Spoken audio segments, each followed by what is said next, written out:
नहमदुहु नुसल्ली अला रसूलिहिल करीम अम्मा बाद फ़अऊज़ु बिल्लाहि मिनश्शैतानिर रजीम बिस्मिल्लाहिर रहमानिर रहीम या अय्युहल्लज़ीना आमनू कुतिबा अलैकुमुस्सियामु कमा कुतिबा अलल्लज़ीना मिन क़ब्लिकुम लअल्लकुम तत्तक़ून। ए ईमान वालो, तुम्हारे ऊपर रोज़े फ़र्ज़ कर दिए गए हैं जिस तरह के तुमसे पहली उम्मतों पर फ़र्ज़ किए थे।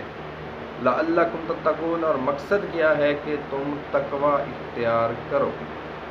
अब दोस्तों, यहाँ पर देख लें कि रोज़े रखने का मकसद भी अल्लाह ने तक़वा बयान किया है। उधर कुर्बानी को देख लें अगर, तो अल्लाह फरमाते हैं लन यनालल्लाह लहूमुहा वला दिमाउहा वलाकिन यनालुहु तक़वा मिनकुम, कि तुम जो कुर्बानी करते हो, जानवर ज़बह करते हो, ना तो अल्लाह को उसका गोश्त पहुँचता है और ना ही खून पहुँचता है।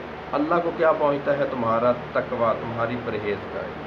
तो दोस्तों, ये तक़वा ही असल में मकसूद है अल्लाह को। और ये तक़वा भी अल्लाह के लिए नहीं है तो अल्लाह के लिए, लेकिन ये अल्लाह को फ़ायदा नहीं, बंदे ही को फ़ायदा पहुंचाता है। और बंदे को कैसे फ़ायदा पहुंचाता है? अल्लाह रब्बुल आलमीन फरमाते हैं वमन यत्तक़िल्लाह यजअल लहु मख़रजा। आज जो हम परेशानियों में, मुसीबतों में गिर जाते हैं ना बार बार, और वहाँ से निकलने का हमें कोई रास्ता नहीं मिलता, ज़िंदगी की कोई भी टेंशन हो, ज़िंदगी की कोई भी परेशानी हो, मुसीबत हो, उससे निकलने के लिए जब हमें दुनिया में कोई रास्ता नहीं ना मिलता, तो अल्लाह फरमाते हैं वमन यत्तक़िल्लाह यजअल लहु मख़रजा।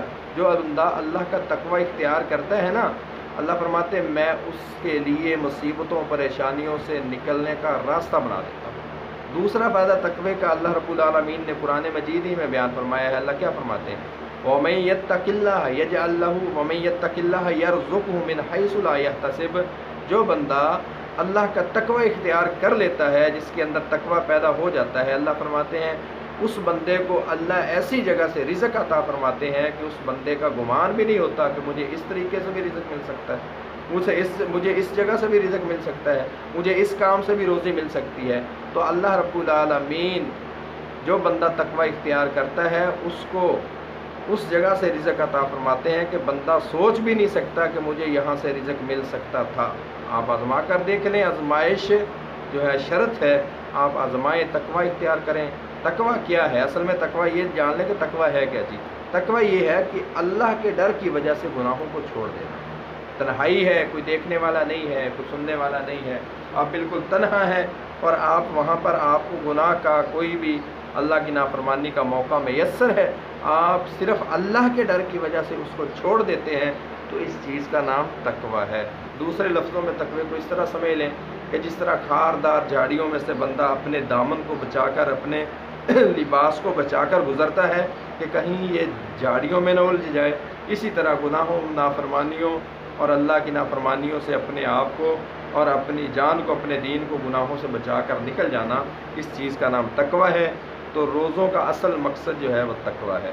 और रसूलुल्लाह सल्लल्लाहु अलैहि वसल्लम की हदीस में आकर आप सामने आखिर में रखता चलूँ, आपने फरमाया कि मन लम यदा क़ौल अज़्ज़ूरी वल अमल बिही फलैसा लिल्लाहि हाजतुन फी अन यदा तआमहु व शराबहु। जो बंदा रोज़ा रख कर झूठी बातें करना, फहश कलामी करना, गाली, गीबत, चुगली, इस तरह की बातें नहीं छोड़ता, फलैसा लिल्लाहि हाजतुन फी अन यदा तआमहु व शराबहु, तो अल्लाह को उस बंदे के भूखा और प्यासा रहने का कोई, अल्लाह को इससे सरोकार नहीं है, अल्लाह को उसकी ज़रूरत नहीं है। तो असल मकसद जो है वह तक़वा है रोज़ा रखने का।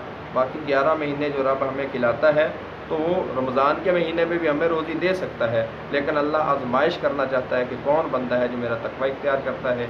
अल्लाह हमें हर बात को समझ कर उसके ऊपर अमल करना।